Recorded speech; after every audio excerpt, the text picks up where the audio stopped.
Fikih ya secara bahasa ya artinya faham. Secara bahasa. Ya. Orang yang disebut yafqah artinya dia faham. Seperti perkataan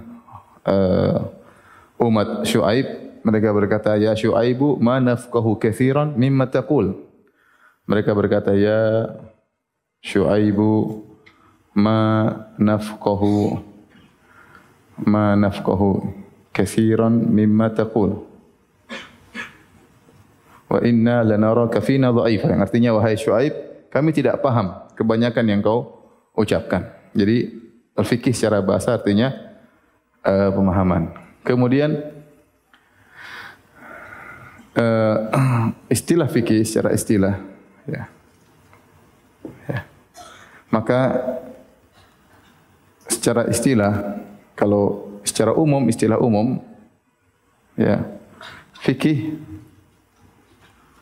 artinya ya memahami ilmu agama. Memahami ya ilmu agama. Umum termasuk akidah. Termasuk akidah dan adab.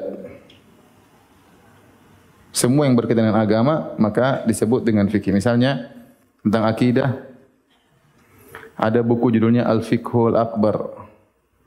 Al-Fiqhul Akbar ini karangan Imam Abu Hanifah ya, karya Abu Hanifah rahimahullahu taala.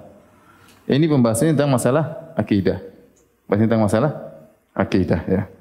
Kemudian nanti dibahas juga semua masalah agama disebut dengan apa?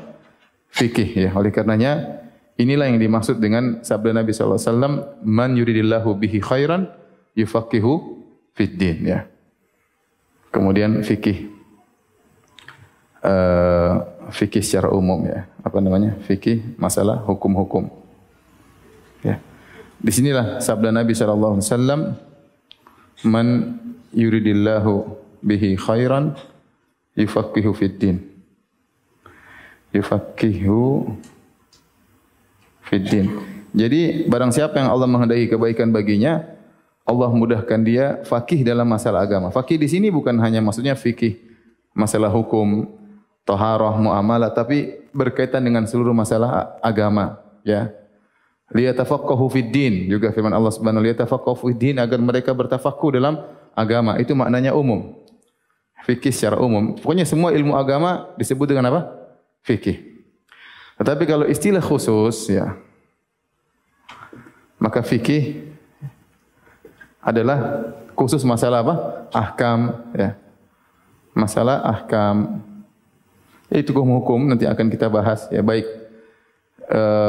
berkaitan dengan fikih taharah atau fikul ibadat, kemudian fikul muamalat, fikul jinayat ya. Itu maksudnya fikih ya. Jadi yang dimaksud dengan fikih di sini ya, ibadat, fikul ibadat, kemudian al-muamalat, kemudian al-jinayat. Jinayat ini maksudnya masalah kriminal, kejahatan dan yang lainnya. Yang kita maksudkan dalam bahasan kita adalah ini, fikih khusus ini. Jadi kita sedang tidak membahas akidah, kita tidak sedang membahas adab, tapi yang mau kita bahas adalah fikih yang berkaitan apa? Hukum, ahkam khusus. Ini yang mau kita bahas.